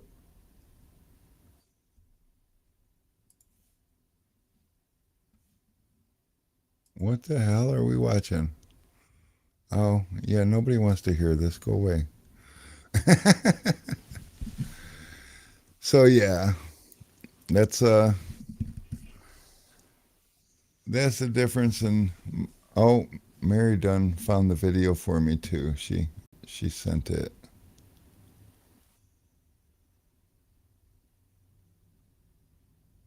But Thank you, Mary. I did finally find it. I guess if I'd have just waited for Mary, she'd have made it really easy for me. But good time stuff too. Stadium truck? No, the guy that I bought my first YJ from, he he went and bought himself one of those, and he brought it out to the park one day and ran it around. And I don't know, I think the jumping is cool, but aside from that, I don't know. There's when you're rock crawling, you get on such weird tilts and angles that it's kind of crazy. The feeling that it gives you, and riding through ditches and ravines, and the way you get tilted up on your side and stuff, so slow and steady, trying not to just gently lay it over. It's, I don't know. Maybe we'll try to get better at this. You know, we got a drone, so we're not really good at remembering it or remembering to put it up in the air when we're out, but we're going to keep practicing that, and maybe we get some good video. We might just start ourselves a little bit of a YouTube channel. But we've also noticed that there's a lot of tinners that like off-roading and rock crawling and stuff like that. So we're thinking about making us a little rock crawling tinner group. So we'll see how that unfolds in the future. For sure. But guess what, guys? It's 6:02, and that's usually my cue. So I'm going to go ahead and take that cue at this point. And I appreciate you guys hanging out with me. It really, you know, I used to say it gives me something to do, but honestly, I'm so busy. It's nice that it gives me something to do different from what I'm stuck in. How's that? I really enjoy hanging out with you guys. And as always, until next Tuesday, we'll see ya.